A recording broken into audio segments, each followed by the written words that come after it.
आसमानों को छूता हुआ ट्रायंगुलर शेप का ये स्ट्रक्चर देखने में तो बहुत ही आलीशान और खूबसूरत लग रहा है, लेकिन जब आपको इस बिल्डिंग की दुख भरी कहानी पता चलेगी तो यकीनन आप भी इस पर यकीन नहीं करेंगे। 1080 फीट ऊंची अपने इर्द गिर्द मौजूद दूसरी बिल्डिंग से 10 गुना लंबी ये बिल्डिंग देखने में किसी पिरामिड जैसी लगती है, लेकिन असल में ये एक होटल है जो पेरिस के आईफल टावर से भी ऊंचा है। एरिया के हिसाब से इस होटल में 39 लाख स्क्वायर फीट की जगह और 3000 कमरे मौजूद हैं, जिसकी वजह से ये होटल दुनिया के किसी भी जाने माने 5 स्टार होटल के साथ मुकाबला कर सकता है। दुबई के बुर्ज खलीफा की तरह रात के वक्त इस होटल की दीवारों पर लाइट शोज और फायरवर्क्स भी होते हैं, जो पूरे शहर की फिजा में रंगीन रोशनियों की वजह बनते हैं। पर हैरत की बात ये नहीं है कि ये होटल कितना खूबसूरत है या इसके अंदर क्या क्या लग्जरी फैसिलिटीज मौजूद हैं, बल्कि असल हैरानगी की बात तो ये है कि इस आलीशान होटल में आज तक एक भी गेस्ट दाखिल नहीं हुआ। पिछले 30 सालों से ये होटल बिल्कुल अकेला तनहा खड़ा है, लेकिन सवाल है कि आखिर क्यों इस आलीशान होटल में आज तक एक भी गेस्ट नहीं जा पाया। 5,500 करोड़ रुपए खर्च करके बनाया जाने वाला ये बदनसीब होटल आखिर दुनिया के किस कोने? नाज़रीन, इस शानदार होटल को देखते ही पहली नजर में ऐसा मालूम होता है कि ये अमेरिका, कनाडा या फिर किसी डेवलप्ड कंट्री के शहर में बना हुआ है, लेकिन आपको ये जानकर हैरत होगी कि ये 105 मंजिला बिल्डिंग रुगोंग होटल के नाम से जानी जाती है, जो नॉर्थ कोरिया के कैपिटल प्योंगयांग में पिछले 30 सालों से बिल्कुल खाली खड़ी है। अगर आपको नहीं पता तो आपको बताते चलें कि नॉर्थ कोरिया खुद को कहलाता तो डेमोक्रेटिक कंट्री है, लेकिन असल में ये एक ऐसा मुल्क है जिसको 1948 से सिर्फ एक ही फैमिली चला रही है। किम फैमिली की 3 नस्लें पिछले 74 सालों से नॉर्थ कोरिया पर जबरदस्ती राज कर रही हैं। नॉर्थ कोरिया शायद दुनिया का वाहिद मुल्क है जहां हर साल इलेक्शंस तो होते हैं, लेकिन कैंडिडेट सिर्फ एक ही खड़ा होता है और वो कैंडिडेट नॉर्थ कोरिया का सुप्रीम लीडर यानी किम फैमिली का मेंबर ही चूज करता है। अपने सख्त कानूनों की वजह से नॉर्थ कोरिया अपने खिलाफ कई दुश्मन बना चुका है और शायद इसी वजह से ना ही इनके दूसरी कंट्रीज के साथ ट्रेड रिलेशंस हैं और ना ही यहाँ टूरिस्ट आना पसंद करते हैं। हर साल पूरे नॉर्थ कोरिया में 3 लाख विजिटर्स जाते हैं। देखने में तो ये फिगर काफी ज्यादा लगता है, लेकिन इसके पड़ोसी मुल्क यानी साउथ कोरिया के सालाना 175 लाख विजिटर्स के मुकाबले में ये ना होने के बराबर ही है। अब आपके जहन में ये सवाल आ रहा होगा कि अगर नॉर्थ कोरिया में इतनी सख्ती है और यहाँ विजिटर्स भी इतने कम जाते हैं, तो आखिर इनको 3000 कमरों वाले इस आलीशान होटल की जरूरत ही क्यों पड़ी? असल में ये बात है 1986 की, जब यूनाइटेड स्टेट्स और सोवियत यूनियन के दरमियान कोल्ड वॉर चल रही थी। इस जंग में नॉर्थ कोरिया सोवियत यूनियन की तरफदारी कर रहा था, जबकि इसका पड़ोसी मुल्क यानी साउथ कोरिया अमेरिका की तरफ था। क्योंकि ये एक कोल्ड वॉर थी, इसी वजह से इस जंग में हथियारों का नहीं बल्कि अपनी ताकत दिखाने का मुजाहिरा करना था। नॉर्थ और साउथ कोरिया दोनों ही एक दूसरे के दुश्मन थे और हर चीज में एक दूसरे से आगे बढ़ने की कोशिश करते थे।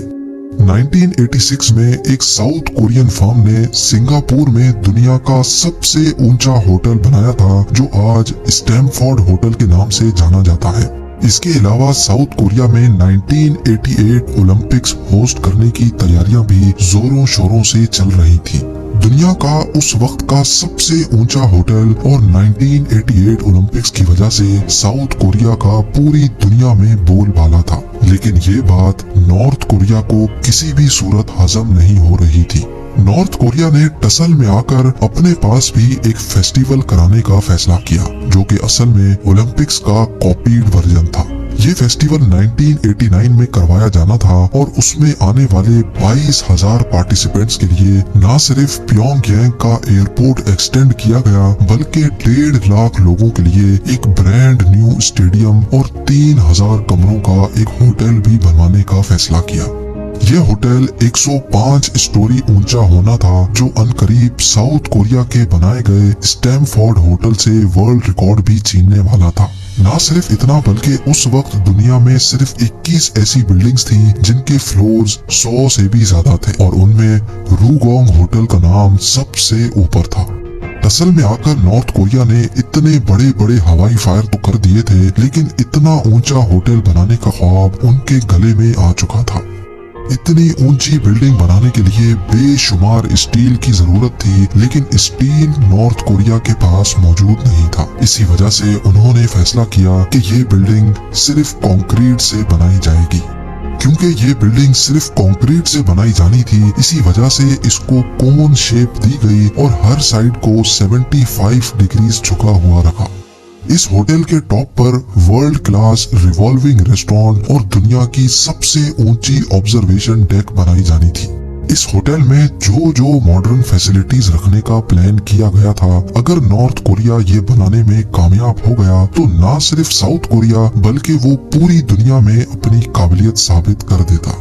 1987 में इस होटल की कंस्ट्रक्शन तो स्टार्ट कर दी गई, लेकिन जब 1989 में वर्ल्ड फेस्टिवल हुआ तो 3000 कमरों वाला दुनिया का सबसे ऊंचा होटल कंप्लीट होने के करीब भी नहीं था। इज्जत बचाने के लिए नॉर्थ कोरिया ने ऐलान किया कि टेक्निकल मसलों की वजह से कंस्ट्रक्शन स्लो हो रही है, लेकिन नॉर्थ कोरिया ने हार ना मानी और होटल ओपनिंग की एक नई डेट अनाउंस की।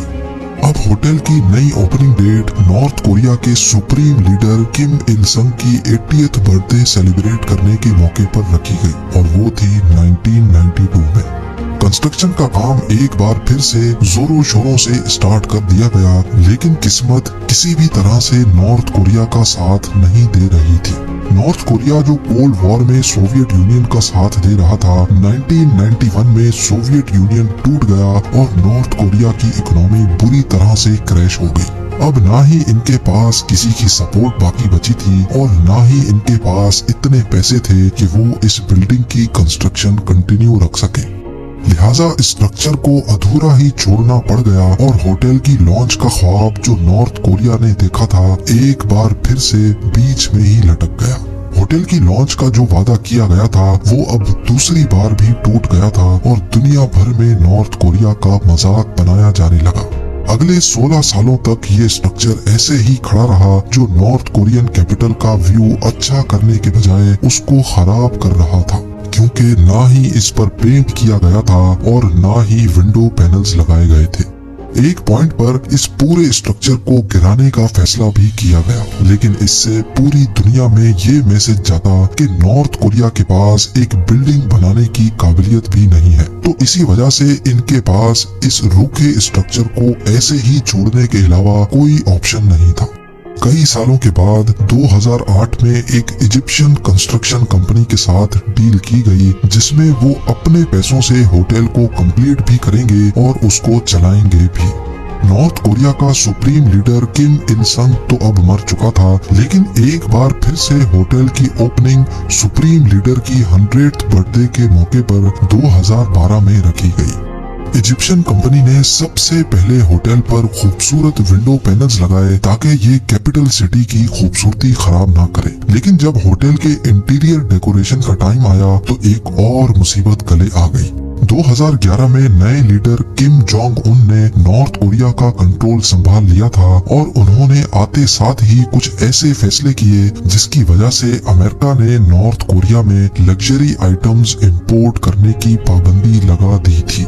होटल का इंटीरियर जिसमें लगने ही तमाम लग्जरी आइटम्स थे, वो अब नॉर्थ कोरिया इंपोर्ट नहीं कर पा रहा था। होटल की नई ओपनिंग डेट पर लॉन्च तो दूर की बात, ये अंदर से देखने लायक भी नहीं था और एक बार फिर से नॉर्थ कोरिया बुरी तरह से फेल हो चुका था।